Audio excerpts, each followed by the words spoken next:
I'm giving you the answer Oo. na, Madam President. It Yes. went to corruption. Tuturuan ko na lang yung PTV4.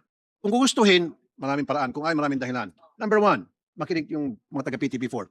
Pwede naman kayo mag-hire, pwede naman kayo maghanap ng mga sponsor ng mga materyales. Ang kapalit, XD lang tawag noon.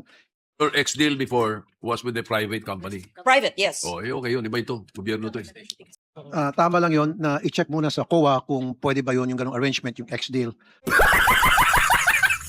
Ano po ako ipapakita na video? Before and after? Tingnan niyo po kung ma-recognize niyo po kayo mga taga-OPS. Yan po ay parking lot. Nung ako po ay reporter pa lang dyan, rookie reporter, ganun na po yung itsura ng parking lot. Walang pinagbago. Ganun po talaga. Buhol-buhol yung mga sasakyan.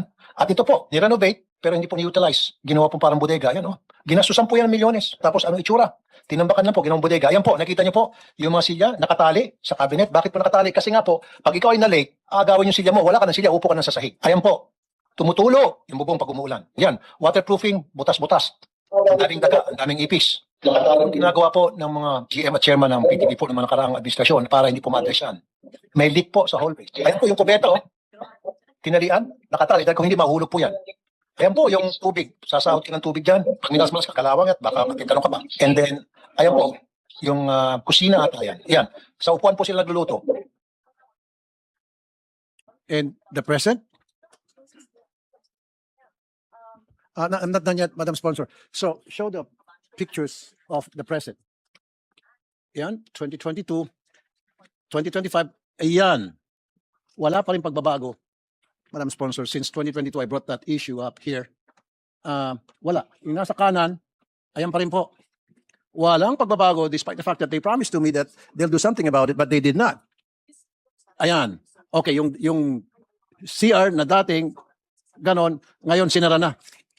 Imbis na i-repair yung CR na dating nakatali, isinara. Ngayon, yung mga studio na ginawang bodega na nangako sila sa akin na improve nila, paggawa nila, sinara. Yun ang ginawa nilang remedyo na yung napansin kong mga sira-sirang mga gamit o bagay sa facilities ng PTV4. Mga facilities nila doon. Ayan. Oh, yan ang mga bago. Pinagsasara lang. Ampaw. Ayan. Mga sasakyan, nakatenga. Hindi nagagamit. OV ban. 4 na OV ban na hindi nagagamit at wala atang pang-rehistro. Okay. Mga aircon, tumutulo. Mga kisame, tumutulo. Ang daming daga. Ang daga raw, sinlaki ng pusa. Ang ipis, sinlaki ng rabbit. Damn. Pero just look at that. 2025 yan, just look at that. Yeah. Why? Madam Sponsor, Mr. Mr. President. President, what can I say? It's clearly mismanaged. And for the past years, no capital outlay was given by government. But even if there's none, they should use, because they're a GOCC, their own income. But I would assume they don't have any income. In fact, they're in the red. So what to do? Hopefully, under the new management, they pinpoint all the needs for rehabilitation and they use the funds for that. So we provided the subsidy. And part of the subsidy should be for basic well-being and rehabilitation. So PTV acknowledges the long-standing concerns regarding inadequate workplace conditions, deteriorating facilities, and employee welfare issues. These challenges have contributed to operational disruptions and have adversely affected day-to-day productivity and employee well-being. So I will no longer read into the record all the prepared answers here. What can I say? It's terrible. There's much to do. And I want commitment from the new management of PCO and PTV, which is, remember, a GOCC. Hindi pwedeng hingi ng hingi ng hingi. Tapos kasi ang turnover din ng head, bago ng bago. So, dapat maayos na checklist for rehabilitation to make it a humane place to work in. Yeah. May I ask, The way it looks, it should be closed down. yeah, may I ask, Wag naman, maraming mawalan trabaho. Mr. President, may I just I mean, interject? lumipat sa ibang studio, pero it's not a place for human beings to live in, to work in. Okay lang, boss. Yes, Senator, Majority Leader, go if ahead. I may just interject. We were just discussing with Senator Lacson. We were gonna ask kung meron kayong MOOE budget from government. So if there's an MOOE budget from government through the subsidy, magkano po siya? And where does it go? Because meron yan eh. There is an MOE, maintenance and operating expenses. Baka wala nang maintenance yun. OOE na lang yun. Operating expense na lang yun.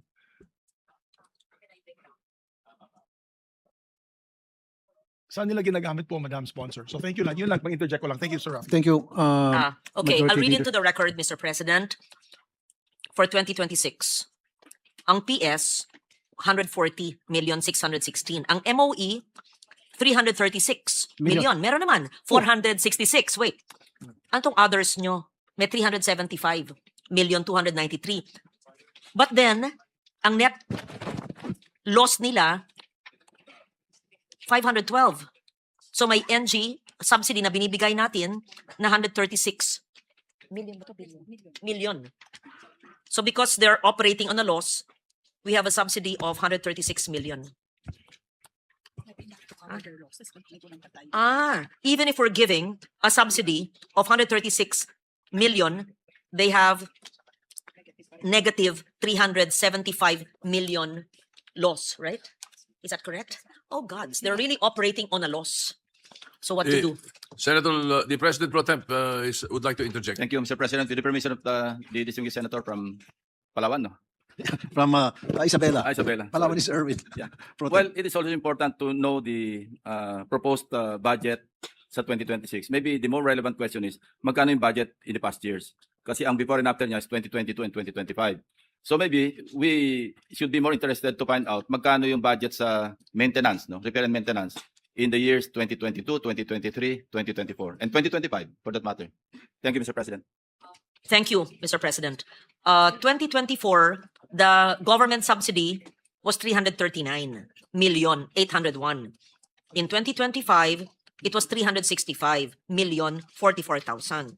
In 2026, it's 136,764. Madam Sponsor, It's lower for 2026. so saan nagagamit nga yung MOOE? Kasi MOE stands for Maintenance and Yes. Other Operating Expenses. So doon dapat yung nagagastos sa Oo. pag-maintain Saan ginagamit? ng mga studio, ng mga bubong, ng mga aircon, ng mga Oo. kubeta, etc. Mukhang hindi ginagamit But sa hindi MOE. nagagamit. Baka nagagamit sa bulsa. Saan yung Kasi MOE. That should be covered by the MOE, Madam Sponsor. Magkano lang yan? Wala pa siguro, Madam Sponsor, wala pa siguro 1,000,000 yan.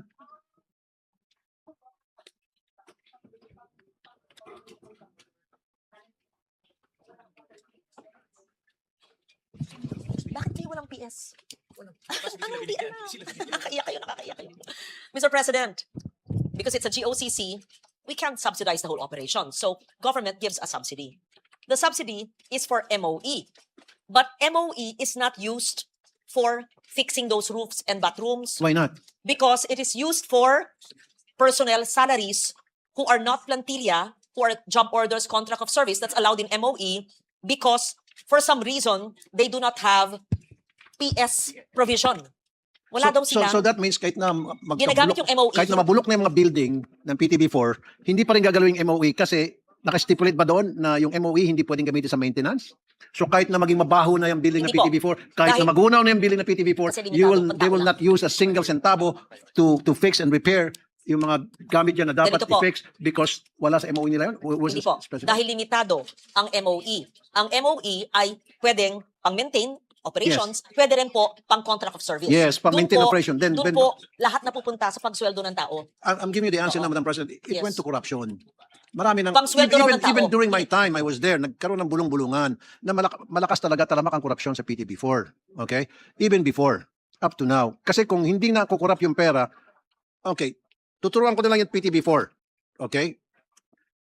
Kung gugustuhin, maraming paraan. Kung ay, maraming dahilan. Number one, makinig yung mga taga-PTB4. Pwede naman kayo mag-hire, pwede naman kayo maghanap ng mga sponsor ng mga materyales. Ang kapalit, XD lang tawag noon. Ipapakita namin yung produkto niyo, advertise namin yung produkto niyo, kapalit yung mga tabla, mga aircon, etc. etc. And then makipagkontrata rin kayo sa mga karpentero, sa mga contractor. In return, i-advertise yung pangalan ng kumpanya nila. XD lang tawag noon. Common sense yun. Sentido common. So ibig sabihin, for the longest time, itong mga nagpapatakbo ng PTB4, hindi ginagamit yung sentido common o ang ginagamit nila ay bulsa nila, Madam President. Mr. President, hiningi ko po sa kanila na gamitin ang ating national government subsidy na MOE para dito. Hindi raw pwede. Paano naman daw ang sweldo ng mga tao? So talaga ang MOE ay para lang sa mga kontrata. So So talagang wala po. So, Ngayon, kung magbibigay sila ng capital outlay expenditure proposal, baka siguro kailangan natin bigyan. Pero Pero ginagamit nga sa kontrata lang sa talent fee ang buong NG subsidy. Tama? Pero I was promised the last hearing, Madam Sponsor, Mr. Yeah. President, na they will fix that. They'll do something about it. Now, even suggested, I think, the last time na kumuha kayo ng sponsor on an ex-deal mode na lahat ng mga nagtitinda ng mga plywood, aircon, bakal, kung ano-ano pa na materials kailangan para i-fix yung problema yan, i-ex-deal ninyo. Ang kapalit noon, sila ay i-advertise sa PTV4 and then bibigyan sila ng free na mga materials. And then, sino ang gagawa? Then kumontak sila ng mga contractor na i-advertise yung pangalan ng kanilang kumpanya. In exchange, sila yung gagawa ng proyekto. Sila yung gagawa ng pag-fix.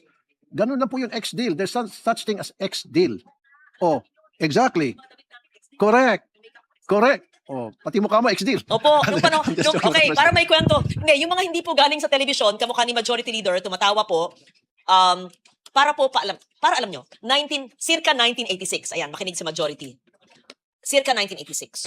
Wala po pong pera ang bagong bukas ng ABS-CBN. Okay. Galing lang po ako sa Amerika noong June of 86, si Kapitan Henny Lopez asked me to come home to host the first magazine program in the news. June 86. Wala pong pondo pa noon, nag-ex-deal po ako ng camera sa BSH Enterprises para po makashoot ako ng programa. Kaya napaka-smart niyo, Madam Tapos President. po, yung damit, sa SM po, Correct. SM Makati, ako po yung nagpunta ron, Ginny Goldborn yata, linapitan ko, para po, meron akong damit, sinusoli ko po pagkasuot ko po. Tapos siguro ang makeup, Mary Quant pa yata nun, para may sponsor po ako. Tapos ginagamit ko ang sarili kong sasakyan, kaya ko naman magbayad ng gasolina. Pag meron po kaming kakainan, Chowking noon, linapitan namin para kasama cameraman at yung aking driver, makiki-ex-deal po kami. Tapos lalagay po namin sa CBB, closing billboard. Exactly. May card dyan po doon, yung Yes. mga nagpakain po sa Minimension. amin. At ito po, hindi lagay sa bulsa. Pinapaalam ko po sa management, sa head ng news at ng GM, Freddy Garcia ng sila Rolly Cruz. Lahat po ng galaw namin nung ex-deal dahil wala po kaming pondo. Sa awa po ng Diyos, proud to say, maski walang pondo, naging most awarded news program and Catholic Mass Media Hall of Famer yung programa kong Pep Talk and Inside Story na napanganak sa ex-deal. Maski walang pera. So kung gugustuhin, ay kaya po. Correct. At nung panahong yon sa Chronicle Building, ni wala po kaming silyang maupuan. Nasa floor lang po ako noon, pero bakit naman kailangan? Di labas kami ng labas, kumakalap ng storya. Ang importante, ang puhunan, talino, imagination, creativity, and the passion to do a good job. So pinagdaanan ko po yan.